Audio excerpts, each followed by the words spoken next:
ओम श्री परमात्मने नमः। ओम श्री गुरुभ्यो नमः। ओम श्री ऋषिभ्यो नमः।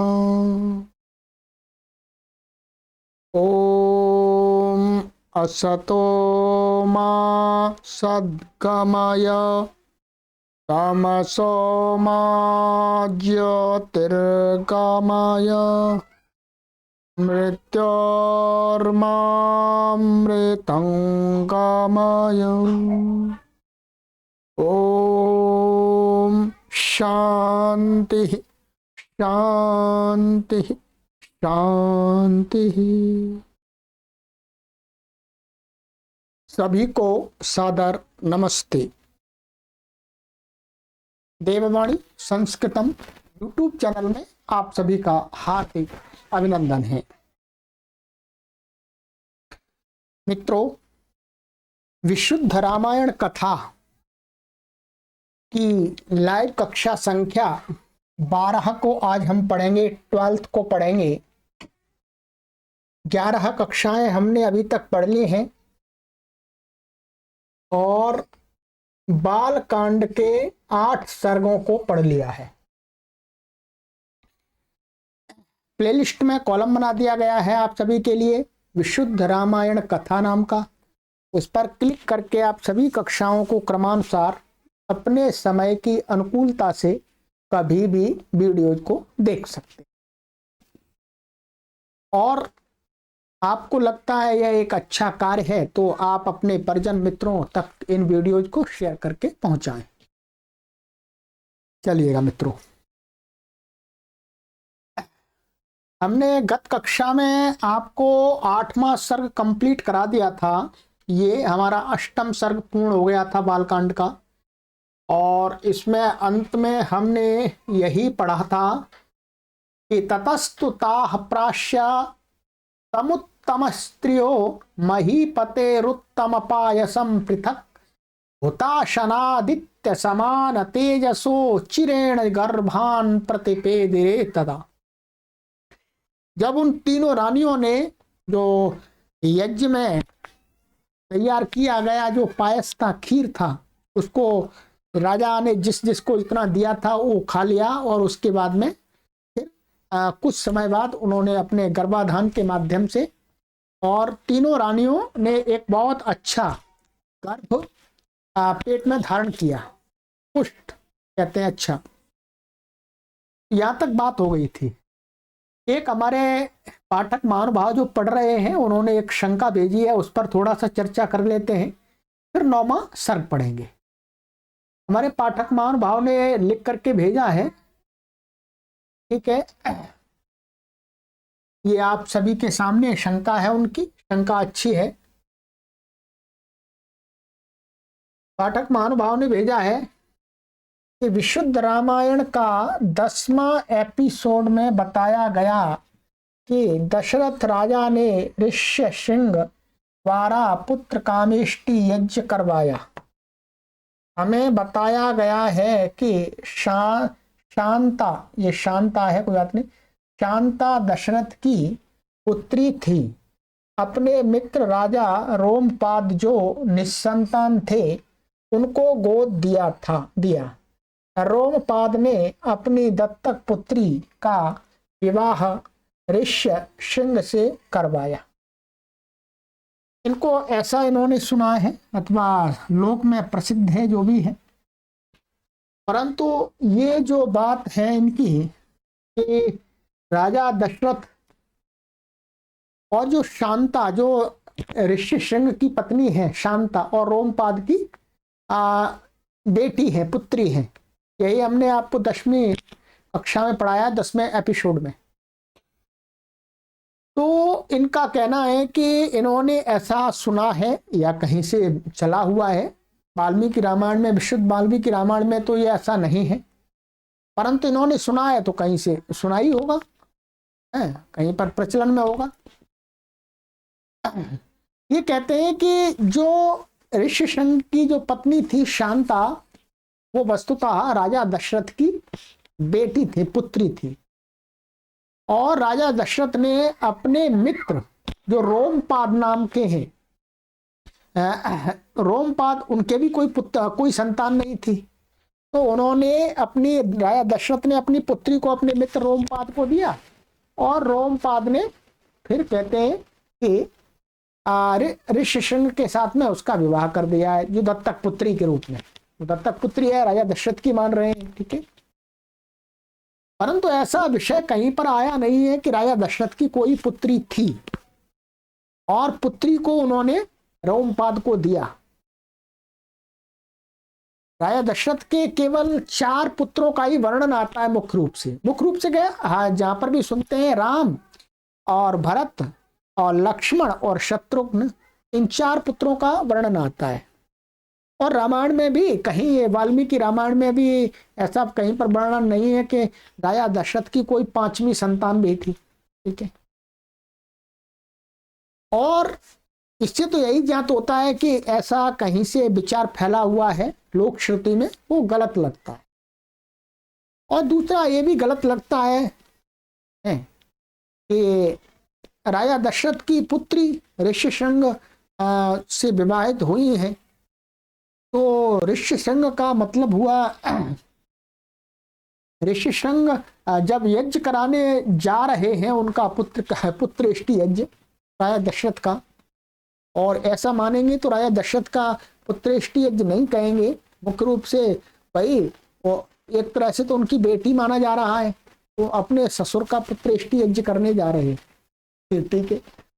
परंतु हम देखें तो यदि इस हिसाब से देखेंगे तो राजा जब पुत्रेष्टि यज्ञ किया है तो उस समय ऐसा इसके हिसाब से, माने इस विचार के हिसाब से राजा दशरथ की आयु बहुत अधिक होगी, उस समय वृद्धावस्था में होंगे एक तरह से, क्योंकि ऋष्यशृंग कोई एक बहुत अच्छे वो भी विद्वान थे, विद्वान बनने में ही बहुत वर्ष लगते हैं, ऐसा तो नहीं विद्वान बन गए कोई 5 साल में 10 साल में।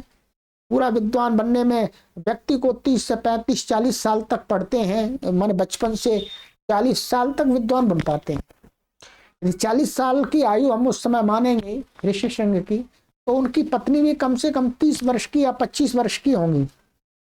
25 वर्ष की पत्नी वो उनकी ऋष्यशृंग की है शांता, तो शांता के जो पिताएं हैं वो भी कम से कम 50-60 वर्ष के तो होंगे उस समय, ठीक है। और ऐसा भी नहीं है कि एकदम शांता का विवाह ऋष्यशृंग से हुआ और वो एकदम पुत्र कामेष्टि यज्ञ कराने चले गए, 2-4-5 साल बाद गए होंगे, ठीक है। तो राजा दशरथ की आयु 65 वर्ष की हो जाती है, लगभग 60-65 की। तो 60-65 वर्ष की आयु में राजा दशरथ ने अपने पुत्रों को जन्म दिया, ये बात थोड़ा सा ठीक प्रतीत नहीं होती है, ठीक प्रतीत नहीं होती है। तो तर्क के आधार पर भी हम यही कहेंगे कि राजा दशरथ की शांता पत्नी वो बेटी तो नहीं है, ठीक है, वो रोमपाद की बेटी है। और दूसरी बात एक हम ये भी विचार कर सकते हैं कि जब राजा दशरथ के कोई पुत्र नहीं है, उनकी एक बेटी है शांता, मानिएगा, कल्पना कीजिएगा, और वो उनकी एक ही बेटी है और किसी बेटी का कहीं नाम नहीं है, तो कोई भी राजा अपनी एक संतान को दूसरे को क्यों देगा? या तो उसके पास में अधिक संतान हो तब तो वो दे भी सकता है, ठीक है। परंतु राजा दशरथ के पास में एक ही संतान है शांता नाम की बेटी, और उसको भी यदि कोई माँ कहे कि भाई उसको रोमपाद को दे दिया, तो फिर बाद में बड़ी हो गई शांता, उसके बाद में फिर वो पुत्र कामेष्टि यज्ञ करवाया उसको, तो ये बात तर्क के आधार पर भी और व्यावहारिक रूप से भी कहीं ठीक नहीं बैठती। तो हम ऐसा ही मानेंगे कि जो शांता थी वो रोमपाद की उनकी अपनी बेटी, अथवा ऐसा कहीं इतिहास में वर्णन नहीं मिलता है। दत्तक पुत्री यदि कहीं आया है, रामायण में तो नहीं आया, परंतु कहीं आया है तो हो सकता है और किसी की पुत्री हो, राजा दशरथ की पुत्री तो 100% प्रतीत नहीं होती, ठीक है। तो क्योंकि कोई लिखित प्रमाण नहीं है ऐसा, मैं भी आपको एक इस प्रकार से तर्क करके अनुमान से ही बता सकता हूँ, ठीक है। क्योंकि मैं एकदम ऐसा तो त्रिकालज्ञ तो हूं नहीं कि भाई मैं देख रहा हूं कि कौन किसकी थी। हम भी जो बात करते हैं वो जो लिखा हुआ इतिहास हमें मिल रहा है और वो इतिहास तर्क के आधार पर सही सही बैठता है, उसके अकॉर्डिंग बताते हैं, ठीक है। तो हमारा तो यही कहना और हमारा मानना और तर्कयुक्त बात और व्यवहार जो व्यावहारिक बात है वो यही ठीक है कि राजा दशरथ की कोई ऐसी बेटी नहीं थी शांता, ठीक है। तो वो रोमपाद की बेटी थी और उनका विवाह ऋष्यशृंग से हुआ होगा, ठीक है। उसी का यहाँ पर महर्षि वाल्मीकि जी के द्वारा वर्णन किया जा रहा है, ठीक है। तो हमारा तो ये अपनी तरफ से आपके लिए विचार है। आप इसको उत्तर भी मान सकते हैं, समाधान भी मान सकते हैं और आप इस पर तर्क वितर्क भी करें स्वयं, ठीक है। और आपको जो उचित लगे आप स्वीकार करें, लोगों को बताएं, ठीक है। आइएगा, अब हम पढ़ते हैं नौवां सर्ग। नौवां सर्ग है हमारा, 8वां सर्ग हो गया। अब नवमः सर्ग। नवमा सर्ग में राम आदि जन्म एवं बाल्यकाल की इसमें वर्णन है। राम आदि का राम, भरत, लक्ष्मण, शत्रुघ्न का जन्म हो गया, कौन सी रानी से किसका जन्म हुआ और उनका बाल्यकाल मतलब बचपन का कुछ वर्णन है इसके अंदर, ठीक है। ये तो इतिहास होता है, बहुत संक्षिप्त में बताया जाता है। सालों की घटनाओं को एक दो श्लोक में बता दिया जाता है, ठीक है। ऐसा नहीं है कि साल की प्रत्येक उन लोगों की सारी क्रियाओं को बताया जा रहा हो ना, मूल मुख्य मुख्य क्रियाओं को बताया जाता है इतिहास के माध्यम से। चलिएगा, आइएगा।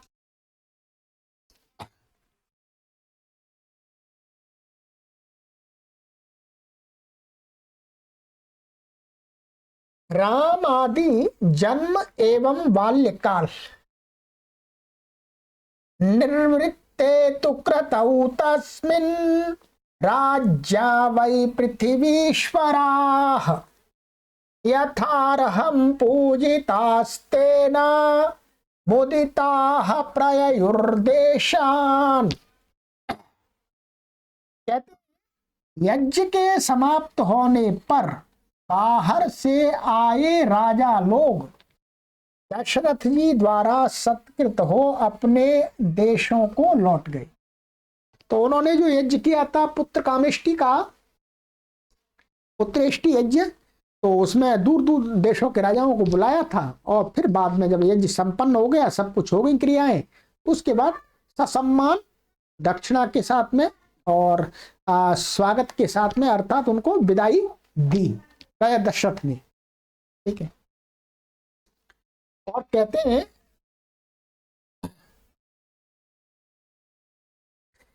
शांतया प्रययौ सार्धम ऋष्यशृंगः सुपूजितः अनुगम्यमानो राजा च स्थानुयात्रेण धीमता। ऋष्यशृंग भी अपनी पत्नी शांता सहित महाराज के विदा हो अपने स्थान को चल दिए। दशरथ जी उन्हें पहुंचाने के लिए कुछ दूर उनके साथ गए। अब यज्ञादि सब कुछ हो गई क्रियाएं, तो अब तो ऋष्यशृंग और उनकी पत्नी शांता थी जो आए थे, तो उनको भी वहां से विदाई अर्थात वो भी चल दिए अपने निवास स्थान को, ठीक है। तो उनको कुछ दूर उनके पहली परंपरा थी, आज भी है, लोग कोई घर से जाता है तो थोड़ा एक गली या दो गली या थोड़ा एक खेत या दो खेत दूर तक उनको छोड़ के आते हैं, ठीक है। कुछ लोग ऐसा कहते हैं इसलिए छोड़ने जाते हैं कि वापस ना आ जाए, पर ऐसी बात नहीं है, ये वापस आने वाली बात नहीं है। उनको छोड़ने जाते हैं अर्थात चलो अब यहाँ से चल रहे हैं, थोड़ा सा आपके साथ में बातचीत कर लेंगे, फिर बाद में मिलेंगे तो और कुछ मधुर बातें हो जाए चलते चलते, ठीक है। तो उसी प्रकार से राजा दशरथ जी भी थोड़ी दूर उनको छोड़ने के लिए गए।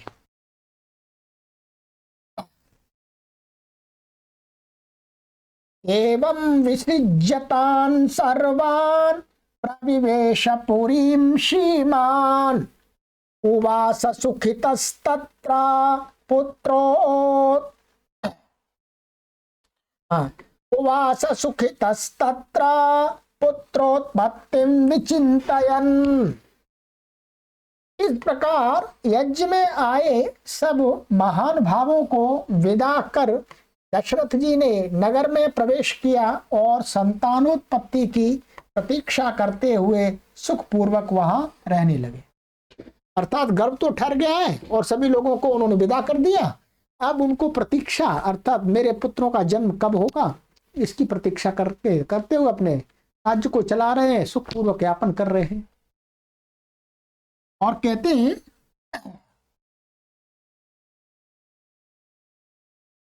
ततो यज्ञे समाप्ते ऋतूनां षट्समत्ययुः ततश्च द्वादशे मासे चैत्रे नवनावमिके तिथौ नक्षत्रे दिति दैवत्ये स्वोच्च संस्थेषु पंचसु गृहेषु कर्कटे लग्ने वाक्पता बिंदुना सह कौसल्या जनया जनयद्रामं दिव्यलक्षण संयुतम। कहते हैं यज्ञ के पश्चात 6 ऋतुएं व्यतीत होने पर 12वें मास में चैत्र की नवमी तिथि को पुनर्वसु नक्षत्र में, जबकि 5 ग्रह सूर्य, मंगल, बृहस्पति, शुक्र और शनैश्चर अपने उच्च स्थान में स्थित थे, कर्क लगन में, तथा चंद्रमा के साथ बृहस्पति के उदय होने पर कौशल्या जी के गर्भ से श्री राम का जन्म हुआ। तो ये वाल्मीकि जी ने लिखा है कि ऐसी ऐसी तिथि थी उस समय और इस ऐसा काल था। नक्षत्र के विषय में भी बताया है उन्होंने, राम जी का जन्म इस समय हुआ था, ठीक है, और 12वें मास में हुआ था। तो काफी बड़ी बात है, क्योंकि 10वें महीने में तो संतान पेट से बाहर आ जाती है, परंतु माता कौशल्या ने 12वें महीने में जन्म दिया, अर्थात 11 महीने पूरे कंप्लीट करने के बाद, ठीक है। चलिएगा, तो अच्छी बात है। और कहते हैं भरतो नाम कैकेय्याम यज्ञे सत्य पराक्रमः अथ लक्ष्मण शत्रुघ्नौ सुमित्रा जनयत् सुतौ। और कहते हैं सत्य पराक्रमी भरत कैकेयी के गर्भ से उत्पन्न हुए तथा सुमित्रा ने लक्ष्मण और शत्रुघ्न को उत्पन्न किया, ठीक है। भरत का जन्म किसके गर्भ से हुआ था? कैकेयी के गर्भ से, ठीक है। और लक्ष्मण और शत्रुघ्न ये 2 इसके पुत्र थे, ये थे सुमित्रा के। सुमित्रा ने इन दोनों को जन्म दिया, ठीक है। जन्म दिया अर्थात कह सकते हैं एक तरह से जुड़वा जन्म दिया। क्या जुड़वा जन्म दिया सुमित्रा ने, मतलब लक्ष्मण और शत्रुघ्न को 2 पुत्र हुए, ठीक है।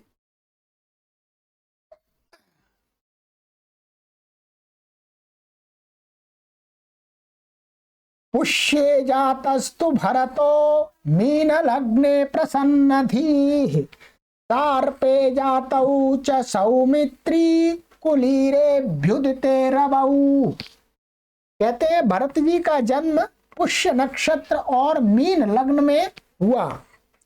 आश्लेषा नक्षत्र और कर्क लग्न में सूर्योदय होने पर लक्ष्मण और शत्रुघ्न का जन्म हुआ, ठीक है। अब आप यहाँ पर स्पष्ट देख रहे हैं कि लक्ष्मण और शत्रुघ्न का जो जन्म हुआ था वो कर्क लगन में सूर्योदय के होने पर बताया जा रहा है। इसका मतलब दोनों जुड़वा भाई थे, एक साथ उनका जन्म हुआ था, लक्ष्मण का और शत्रुघ्न का, ठीक है।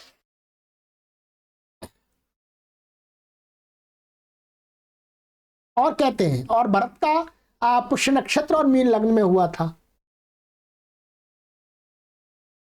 जगुः कलम च गंधर्वा नृतुश्चाप्सरो गणाः देवदुन्दुभयो नेदुः पुष्पवृष्टिश्च खात्पतात्।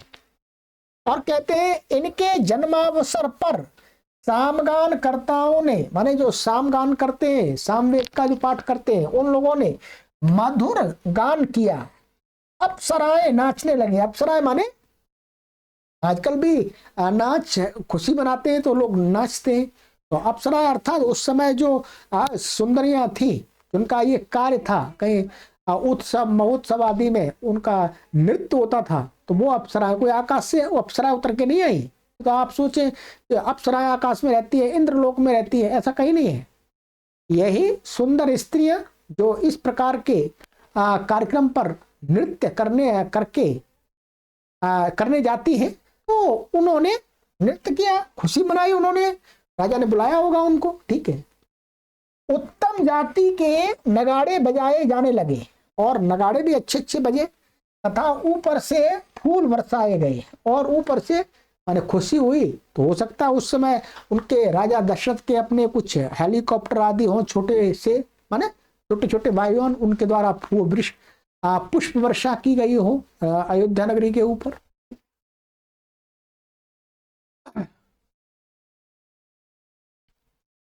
उत्सवश्च महानासीत् अयोध्यायां जनाकुलाः, प्रत्याश्च जन संबाधा नटनर्तक सुख संकुलाः, गायनैश्च विराविण्यो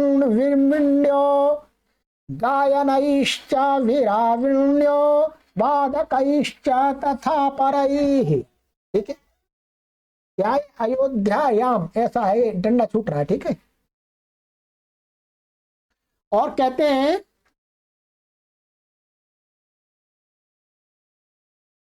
उस समय अयोध्या में एक उत्सव मनाया गया, जिसमें स्त्री और पुरुषों की अपार भीड़ थी। मार्ग स्त्री पुरुषों से भरपूर थे, अर्थात राजा की संतानें हुई हैं, तो भाई पूरा उस राजा ने, पहले तो राजा एक तरह से भगवान थे प्रजा के लिए। प्रजा के मस्तिष्क में राजा का जो छवि थी राजा की, वो कैसी थी? भगवान से कम नहीं थी, ठीक है। अब राजा का पुत्र हुआ, राजा की संतानें हुई है, तो प्रजा तो खूब झूमेगी, ठीक है। अपने पुत्र के जन्म लेने पर उतना प्रजा प्रसन्न नहीं होती थी, उससे अधिक जब राजा का कोई पुत्र या पुत्री उत्पन्न होती थी तो प्रसन्न होती थी प्रजा, ठीक है। और कहते हैं प्रदेयांश्च ददौ राजा सूतमागध वंदिनाम, ब्राह्मणेभ्यो ददौ वित्तम गोधनानि सहस्रशः। और कहते हैं कि राजा दशरथ ने क्या किया, खुशी खुशी में इस उत्सव में महाराज दशरथ ने सूत, मागध और बंदीगणों को पारितोषिक दिए, तथा ब्राह्मणों को धन और सहस्रों गौएं प्रदान किया, अर्थात दक्षिणाएं दी एक तरह से। हुई तो लो जी, दान दिया।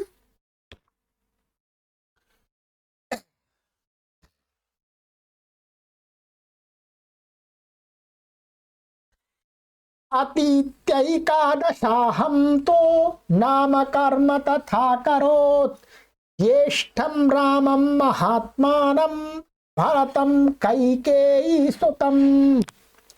और कहते हैं 11वें दिन बीत जाने पर चारों बालकों का नामकरण संस्कार किया गया। कौशल्या के पुत्र का नाम राम और कैकेयी के पुत्र का नाम भरत रखा गया, ठीक है। माने एक ही दिन, माने मुख्य रूप से तो चारों जो वस्तुता, थोड़ा एक आध दो चार घंटे का अंतर होगा, ध्यान देंगे। यहाँ पर ये श्लोक यही बता रहा है, ये उनमें अधिक अंतर नहीं था। राम लक्ष्मण भरत और शत्रुघ्न में कुछ घंटों के ही अंतराल से उनका जन्म हुआ था, ठीक है।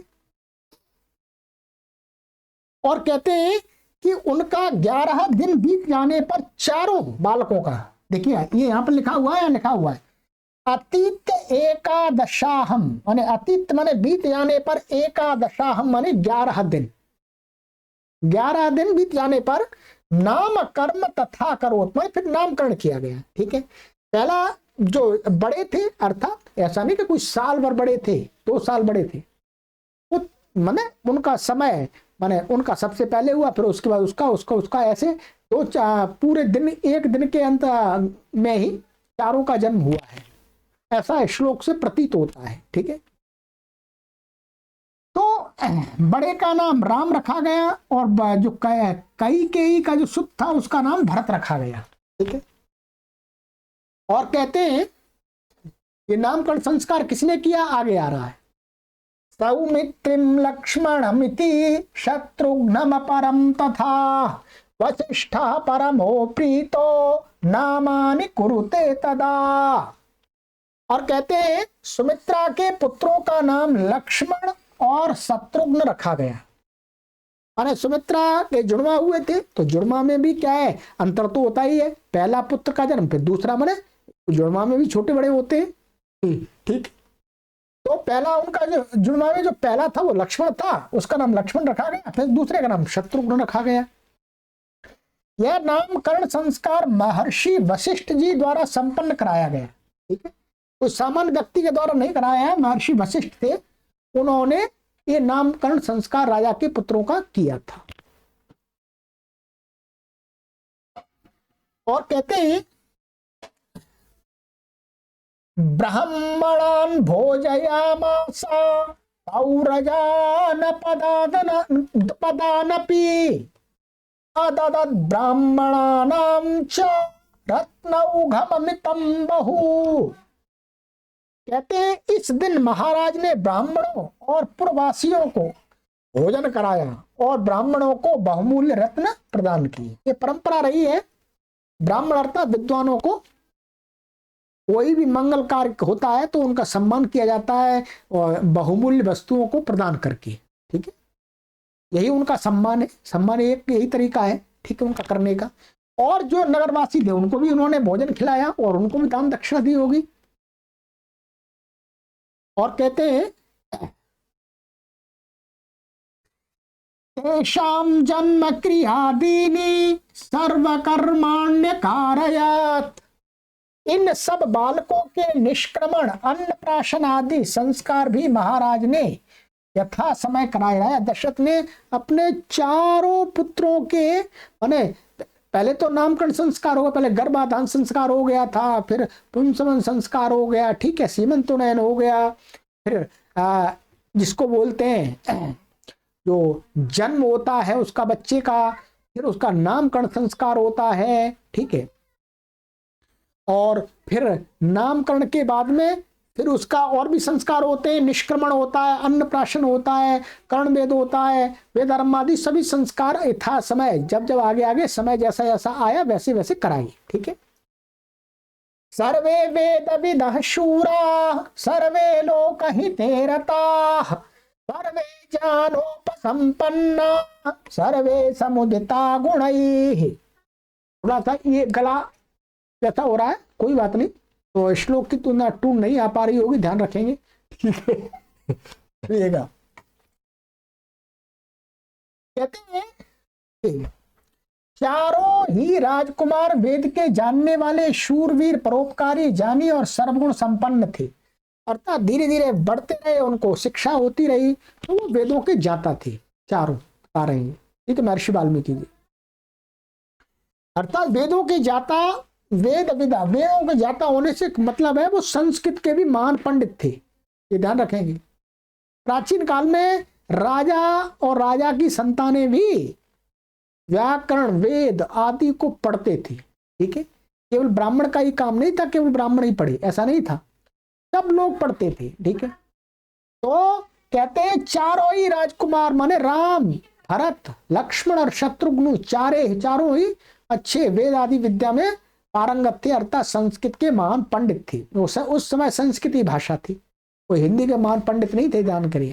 ठीक है, तो हिंदी में रामायण लिखी गई है तुलसीदास आदि की, ये तो अभी नई है, कल की है। ठीक है, और कहते हैं तेषामपि महातेजा रामः सत्य पराक्रमः इष्टः सर्वस्य लोकस्य शशांकैव निर्मलः। और कहते हैं कि उनमें भी महातेजस्वी और सत्य पराक्रमी श्री राम निर्मल चंद्रमा की भांति सबके प्यारे थे। अर्थात थे तो सभी परोपकारी और अच्छे, परंतु उनमें भी तुलना करें तो राम सबसे श्रेष्ठ थे। ठीक है।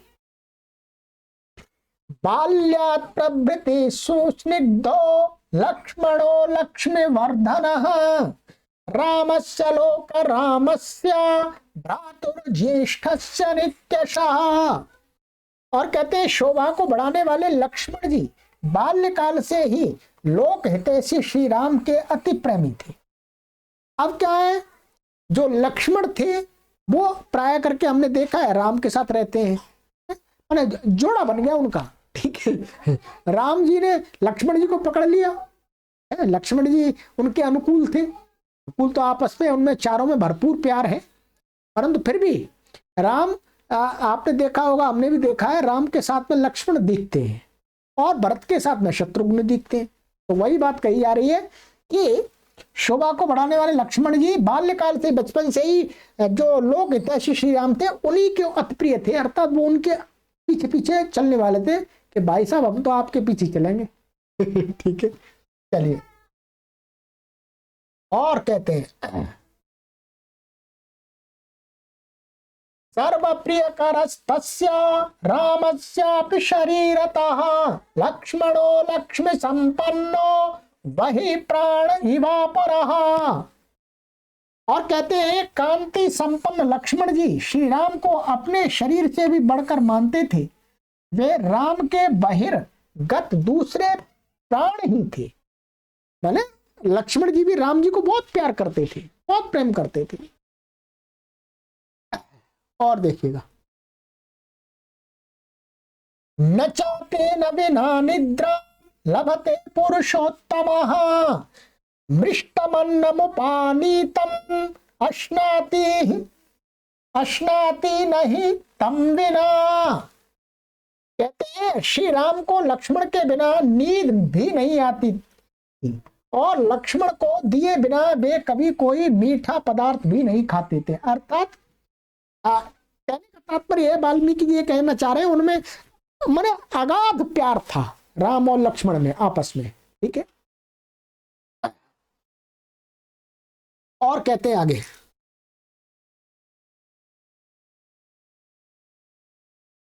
यदा हि हरिरूढ़ो मृगयां याति राघवः तदैवं पृष्ठतोभ्येति स धनुः परिपालयन्। कहते हैं जब श्री राम घोड़ों पर सवार हो शिकार खेलने के लिए जाते तो लक्ष्मण जी भी धनुष हाथ में ले उनके पीछे हो लिया करते थे। अब प्राचीन काल में ये परंपरा रही है कि जो राजा आदि होते थे, क्षत्रिय होते थे, वो अर्थात देश की रक्षा के हेतु माने शिकार खेलते थे, माने अपना वो बढ़ाते थे, अर्थात वो शत्रुओं को मारने के लिए साहस बढ़ाने के लिए तो शिकार खेलते थे। ये परंपरा में राजाओं की चला आ रहा था, तो वो राम जी भी ऐसा ही करते कहते। ठीक है, तो लक्ष्मण जी भी उन्हीं के साथ साथ में शिकार के लिए चले जाते थे।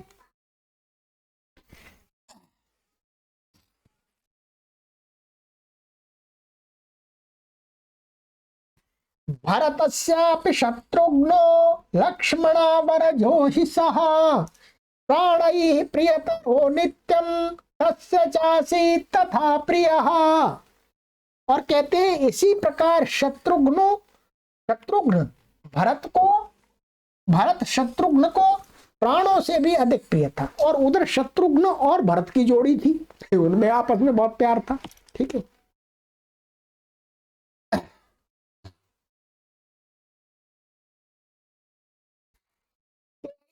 जान संपन्न सर्वे समुदिता गुणैः श्रीमन्ता कीर्तिमन्तश्च सर्वज्ञा दीर्घदर्शिनः तेषामेवं प्रभावानां सर्वेषां दीप्ततेजसां पिता दशरथो हृष्टो ब्रह्मालोकाधिपो यथा। और कहते हैं जब वे चारों राजकुमार ज्ञान संपन्न सब गुणों से युक्त लज्जाशील कीर्तिमान, सर्व विषयों में निष्णात और दीर्घदर्शी हुए, तब उनके प्रभाव और तेज को देखकर दशरथ ऐसे प्रसन्न हुए जैसे ब्रह्मा जी लोकपालों से, माने ब्रह्मा जी लोकपालों से प्रसन्न हुए, अर्थात जब उनके पुत्र बड़े बड़े हो गए, बहुत अच्छे अर्थात तेजस्वी यशस्वी और विद्यावान विद्वान बने, उनको देख करके उन्हें बहुत प्रसन्न हो गए। एक उदाहरण दिया है कि जैसे ब्रह्मा जी लोका जो लोकपाल है उनको देख करके प्रसन्न होते हैं। ये एक उपमा है एक तरह से। अब इसका अर्थ बहुत सारे लोग ऐसा लेंगे, ब्रह्मा जी कोई ऊपर रहते हैं आकाश में, आकाश अर्थात ऊपर रहते हैं, और वो फिर लोकपाल है उसकी, उनके लोकपाल है, ऐसा पुराणों में वर्णन है, ठीक है।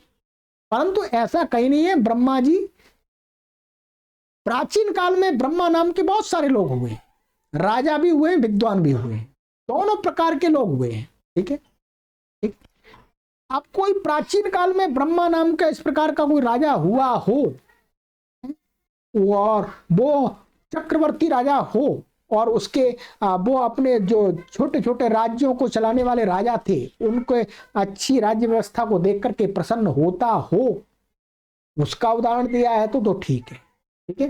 परंतु ऐसा कहीं कोई प्रमाण नहीं है कि ब्रह्मा जी आकाश में और उनके लोकपाल संसार को चला रहे हैं, ऐसा नहीं है।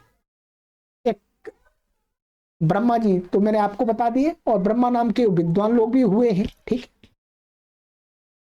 परंतु एक ब्रह्म नाम परमात्मा का भी है, परंतु परमात्मा के ऐसे कोई लोकपाल नहीं है।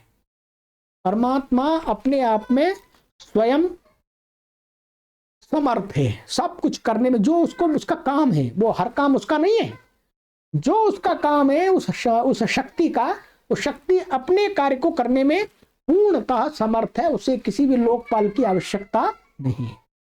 लोकपालों की आवश्यकता होता है, लोकपाल माने रक्षा करने वाले लोगों की, अर्थात व्यवस्था को देखने वाले लोगों की आवश्यकता होती है असमर्थ व्यक्तियों को। समर्थ व्यक्तियों को किसी लोकपाल की आवश्यकता नहीं होती है, किसी रक्षक की आवश्यकता नहीं होती। राजा हम आदि जो लोग हैं, हम असमर्थ हैं, पूर्णतः समर्थ नहीं है अपने कार्यों को करने के लिए, इसलिए हम दूसरों का सहारा लेते हैं। परमात्मा पूर्णतः समर्थ है, जो उसका काम है, ठीक है, जो उसका काम है। उसका काम मुझे रोटी खिलाना नहीं है, आपको रोटी खिलाना नहीं है, ठीक है, या दुनिया को गेहूं उत्पन्न करके देना भगवान का काम नहीं है, भगवान के अपने अलग काम, ठीक है। उन कार्यों को करने में वह पूर्णतः समर्थ है। इसलिए यहाँ ब्रह्मा जी से एक उदाहरण दिया है प्राचीन काल में, या तो कोई ऐसा राजा हुआ है उसका उदाहरण चलता आया है, उसी को वाल्मीकि जी ने दे दिया है। चलिएगा, तो ऐसे ही दशरथ राजा प्रसन्न हुए और कहते हैं चापि मनुज व्याघ्रा वैदिकाध्ययने रताः पितृशुश्रूषण रता धनुर्वेदे च निष्ठिताः। और कहते हैं वे नरसिंह, नरसिंह माने वीर पुरुष, शूर पुरुष, वेदाध्ययन में रत, पितृ सेवा में तत्पर और धनुर्विद्या में अति प्रवीण हो गए। कौन? राजा दशरथ के जो चारों पुत्र थे वो, ठीक है। हाँ,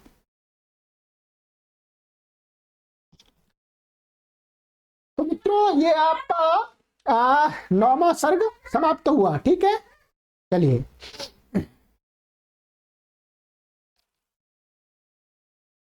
तो ये इति नवमः सर्ग, 9 सर्ग हमारे कंप्लीट हो गए। अब आगे की कक्षा में हम 10वां सर्ग पढ़ेंगे, ठीक है। और चिंतन कीजिएगा, मनन कीजिएगा, और अच्छी बातों को जीवन में धारण कीजिएगा, अच्छी बातों को प्रचार प्रसार कीजिएगा।